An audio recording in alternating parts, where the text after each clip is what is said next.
Alhamdulillahi rabbil alamin wa bihi nasta'in ala umuri dunya waddin wassalatu wassalamu ala asyrafil anbiya'i wal mursalin sayyidina wa habibina Muhammadin wa ala alihi wa sahbihi ajma'in. Amma ba'du.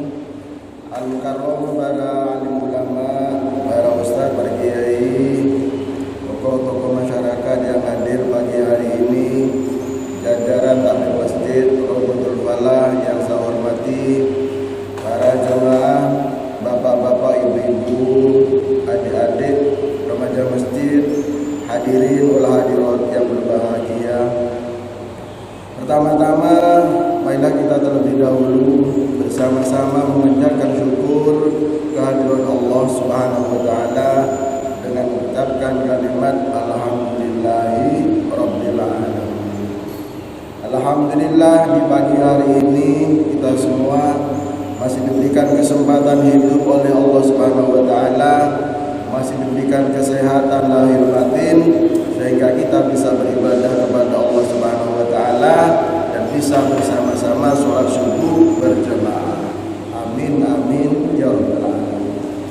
14 abad yang lalu Rasulullah bersabda, ni'matani maghbunun fihima katsirun minan nas.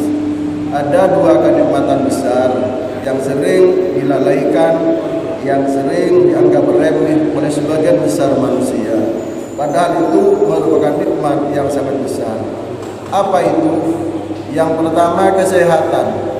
Kemudian yang kedua kesempatan atau umur panjang.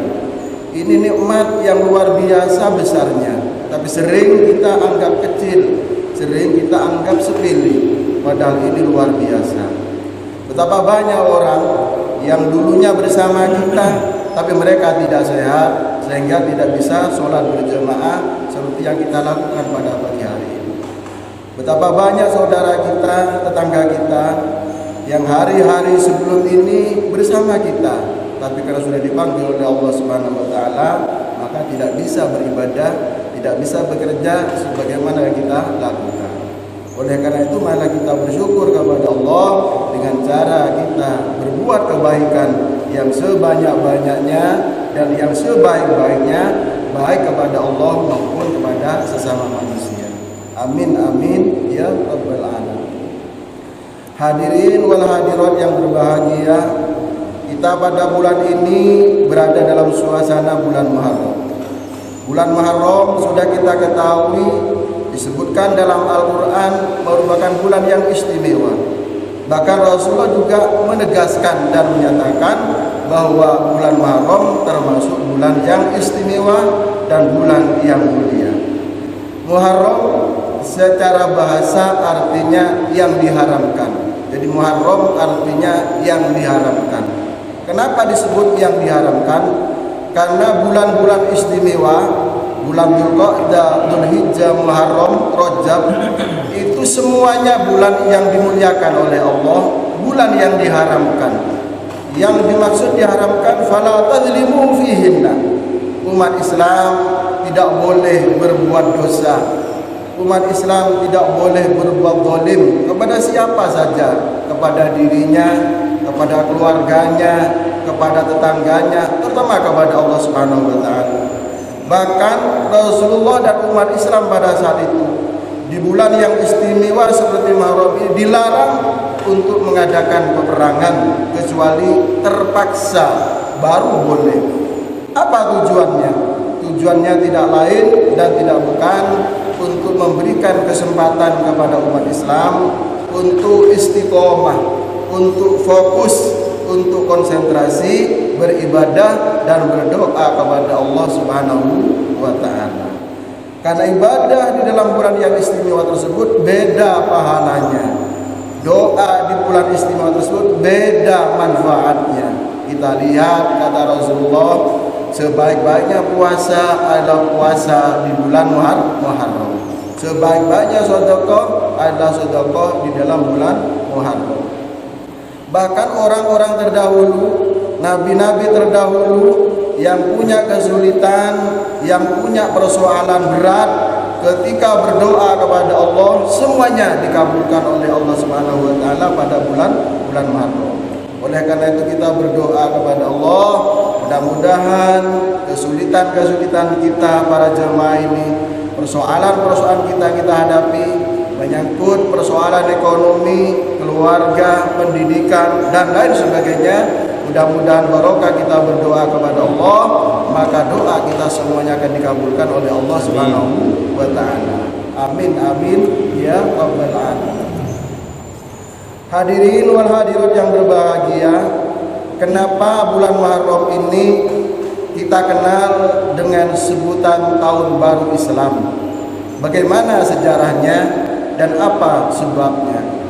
Ketika pada suatu saat, pada saat itu yang memimpin khalifah atau setelah Rasulullah itu wafat, maka Abu Bakar.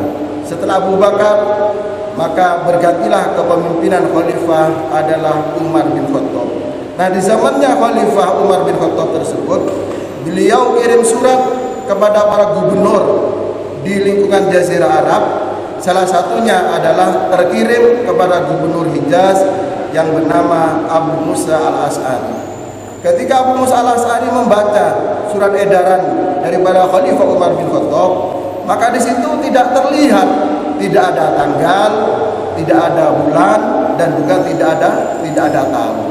Heran Abu Musa al-Asy'ari, kenapa surat resmi dari seorang pemimpin, dari seorang khalifah, dari seorang presiden mengirimkan surat edaran resmi kepada para pejabat tidak dibubuhkan tanggal, bulan, dan tahun. Diadakanlah protes kepada Khalifah Umar bin Khattab.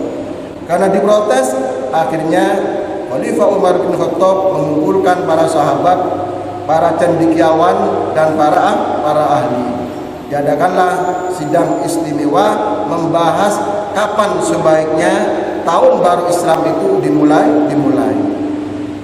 Para hadirin wal hadirat yang berbahagia, di forum tersebut banyak orang yang mengajukan, banyak para sahabat yang mengajukan pendapat, usulan bagaimana kalau lahirnya Rasulullah itu dijadikan sebagai awal daripada kalender tahun Islam, meniru tahun Masehi, diawali dari lahirnya Yesus, lahirnya Nabi Isa alaihi salam. Tapi pada saat itu hampir semua peserta sidang tidak setuju kalau lahirnya Rasulullah itu ditetapkan sebagai kalender Islam. Kemudian ada yang usul lagi, bagaimana kalau wafatnya Rasulullah itu ditetapkan sebagai kalender Islam, awal perhitungan kalender Islam, juga tidak setuju. Ada yang mengusulkan lagi, bagaimana kalau turunnya wahyu pertama, yaitu 17 Ramadan, turunnya Al-Quran yang pertama di kota Makkah tersebut ditetapkan sebagai awal perhitungan tahun baru Islam. Sama, hampir semua peserta tidak setuju terhadap usulan tersebut. Akhirnya Sayyidina Ali karramallahu wajhah yang juga menantu Rasul, sepupu Rasulullah SAW, mengusulkan bagaimana kalau peristiwa hijrahnya Rasulullah bersama umat Islam dari kota Makkah ke Madinah itu ditetapkan sebagai awal kalender atau perhitungan umat Islam. Setelah mendengarkan paparan yang rasional dan penuh dengan sejarah tersebut, maka 100% peserta sidang, peserta rapat masa itu setuju bahwa hijrahnya Rasul dari kota Makkah ke Madinah ditetapkan sebagai awal perhitungan daripada kalender Islam. Hadirin wal hadirat yang berbahagia, sebetulnya apa hikmah pelajaran yang bisa kita ambil? Kenapa peristiwa hijrahnya Rasul dari Makkah ke Madinah disetujui secara aklamasi oleh peserta sidang pada saat itu? Itu tidak lain, tidak lepas daripada sejarah kesuksesan dakwah Rasulullah Muhammad sallallahu alaihi wasallam. Ketika Rasulullah berdakwah selama 13 tahun di kota Makkah, hanya ratusan orang, tidak sampai 200 orang yang bergabung dan menyatakan diri memeluk Islam. Tapi ternyata setelah Rasulullah hijrah ke kota Madinah, maka Islam sungguh luar biasa, dakwah Islam sukses luar biasa, bukan hanya orang Madinah yang masuk Islam, tapi seluruh kampung-kampung, seluruh wilayah di Jazirah Arab, bahkan di sebagian benua Afrika, bahkan Asia, semuanya menyatakan sebagai pemeluk Islam. Disitulah sejarah kesuksesan perjuangan Rasulullah, perjuangan dakwah Rasulullah Muhammad SAW dijadikan cambuk untuk bisa menular kepada umat Islam di akhir zaman, termasuk kepada kita. Maksudnya apa? Diharapkan ketika kita umat Islam berganti tahun dari tahun sebelumnya, maka semua kesulitan umat Islam usahanya itu lebih baik, ibadahnya lebih baik, organisasinya lebih baik, kemudian perjuangannya lebih baik, keluarganya lebih baik, dan lain sebagainya. Ini harapannya. Hal ini sesuai dengan pernyataan Rasulullah Muhammad SAW. Man kana yaumuhu khairan min amsihi fahuwa rabihu.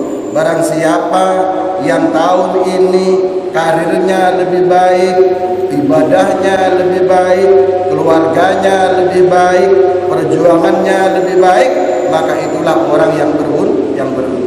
Jadi kita diharapkan menjadi orang yang sukses, menjadi orang yang beruntung, berbahagia di hadapan Allah Subhanahu wa taala. Hadirin wal hadirat yang berbahagia, kalau kita membahas tentang masalah tahun baru ini banyak sekali, luas sekali ceritanya atau alurnya. Tapi saya akan mengutip sedikit tentang salah satu peristiwa hijrahnya Rasulullah SAW ketika beliau hijrah sampai di sebagian kota Madinah, Yasrib pada saat itu, maka unta beliau itu berhenti, tidak mau berjalan. Rasulullah sadar ketika unta yang ditunggang Rasulullah itu tidak mau berjalan, dan di situ duduk berhenti untanya, ini menunjukkan ada wahyu. Ternyata wahyu bagi Rasulullah untuk membangun masjid. Apa yang dibangun Rasulullah? Masjid yang pertama di kampung Quba, dan sekarang juga dikenal sebagai Masjid Quba, masjid yang pertama kali didirikan dan dibangun oleh Rasulullah Muhammad SAW. Jadi Masjid Quba itulah masjid yang pertama kali dibangun oleh Rasulullah. Rasulullah sendiri yang mempelopori membangun Masjid Quba itu, dibantu oleh para sahabat dan umat Islam di sekitarnya. Akhirnya jadilah Masjid Quba seperti yang kita lihat sekarang ini, salah satu masjid yang megah, salah satu masjid yang luar biasa. Apa keistimewaan Masjid Quba tersebut? Masjid Quba itu masjid yang pertama kali dibangunkan oleh Rasulullah, masjid yang dipakai untuk sholat Jumat pertama kali oleh Rasulullah dan umat Islam. Dan bahkan Rasulullah itu menyatakan, man tatahhara min baitihi thumma ata Masjid Quba fa ajruhu kal umrati. Yang artinya barang siapa umat Islam dari hotelnya, dari rumahnya punya wudu dalam keadaan suci dan bersih, kemudian berangkat ke Masjid Quba, apakah naik kendaraan atau jalan kaki, kemudian sholat 2 rakaat di sana, apakah sholat duha, apakah sholat tahiyatul masjid, maka pahalanya sama dengan sholat atau dengan ibadah umroh. Jadi kalau panjenengan haji atau umroh kemudian diajak city tour di Madinah, maka hal yang dilakukan pertama kali oleh mutawif di sana adalah pergi ke Masjid Quba. Apa manfaatnya? Karena pahalanya luar biasa.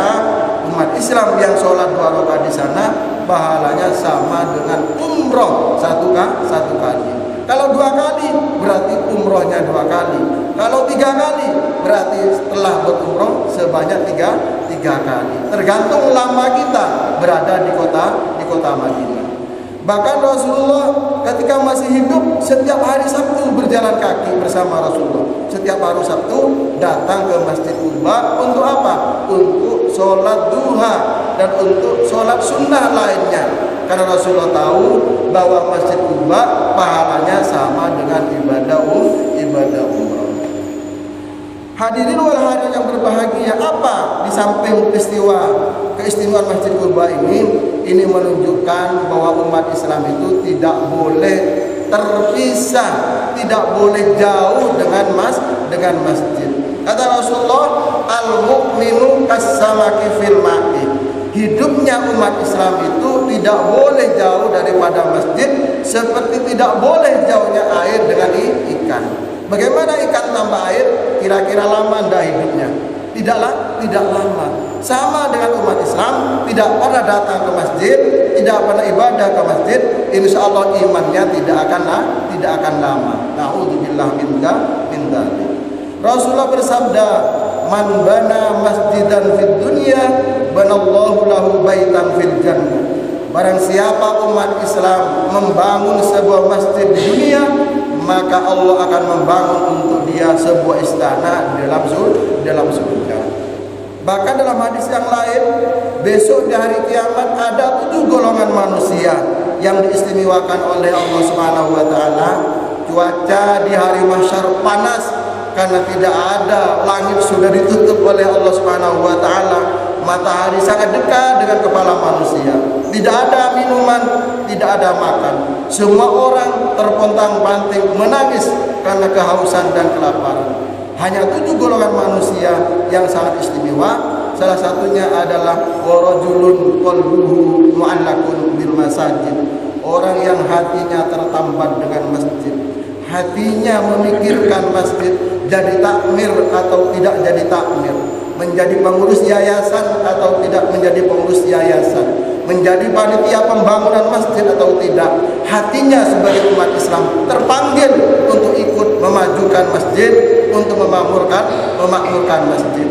Nah, orang yang demikian ini insya Allah besok akan bersama-sama Rasulullah Muhammad Sallallahu Alaihi Wasallam.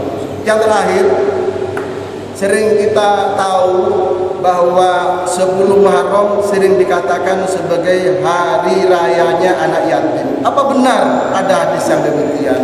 Ini bukan hadis, tapi pernyataan Abu Les As-Samarqandi. Beliau adalah ulama besar, doanya senantiasa dikabulkan oleh Allah. Beliau mengatakan bahwa Yaum Asyura Aidul Yatama, bahwa bulan Asyura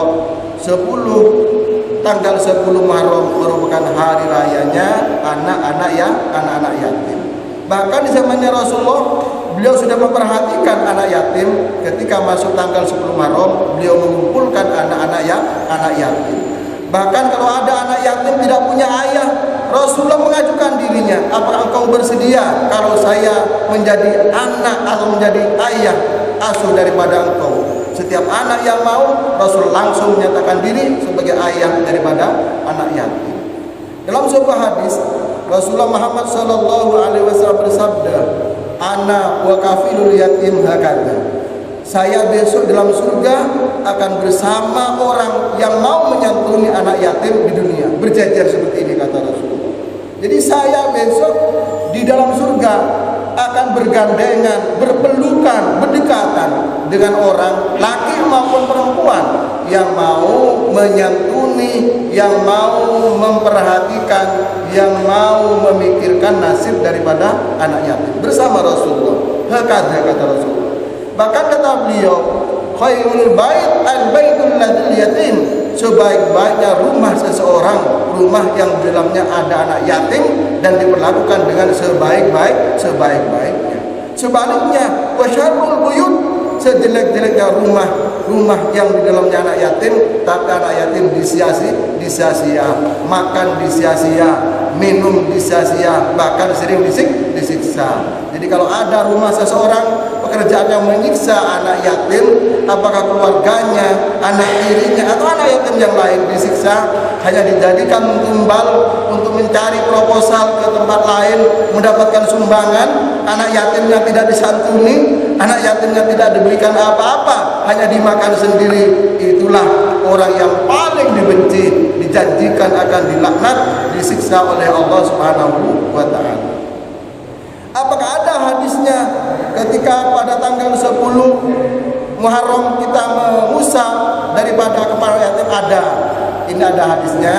Dalam sebuah hadis Rasulullah Muhammad SAW bersabda, "Man masaha yaum Asyura ra'sa yatim rafa'allahu lahu ta'ala bikulli sya'ratin darajatan, yang artinya barang siapa umat Islam di bulan Asyura mengusap anak yatim, kemudian menyayangi anak yatim dengan sebaik-baiknya, dengan penuh sayang, maka setiap rambut yang kita sayang, yang kita usap adalah merupakan derajat dan ampunan yang akan diberikan oleh Allah Subhanahu wa taala. Bagaimana caranya mengusap anak yatim? Pelan-pelan. Diawali dari ubun-ubun, kemudian turun ke bawah, ke depannya, ke muka. Jangan diputar-putar. Kalau diputar-putar nanti kasihan anak yatimnya, dikasih uang 50.000 tapi sakitnya satu bulan. Jadi ini salah besar. Ada satu anak yatimnya kepala diputar-putar begini, salah. Jadi cukup diusap, disayang. Kopiahnya dibuka, kemudian diusap dari ubun-ubun pelan-pelan, kemudian sampai ke mukanya, sampai ke bawah. Kemudian kita santuni. Orang yang demikian itu insya Allah besok bersama Rasulullah Muhammad SAW. Alhamdulillah di Yayasan Masjid Rodatul Falah ini hampir setiap bulan Asyura, bahkan saya lihat hampir setiap PHBI, yaitu peringatan Hari Besar-Besar Islam, saya lihat masih ada kegiatan penyantunan terhadap anak yatim. Sebetulnya anak yatim bukan hanya butuh di saat Hari Besar Islam, bukan hanya butuh perhatian kita di saat bulan Asyura, karena makan setiap hari, minum setiap hari. Semakin banyak kita memperhatikan anak yatim, maka semakin banyak kasih sayang Allah yang akan diberikan kepada kita. Amin ya rabbal alamin. Demikianlah hadirin wal hadirat, kuliah subuh yang bisa saya sampaikan, mudah-mudahan bermanfaat bagi kita. Akhirul kalam, wassalamualaikum warahmatullahi wabarakatuh.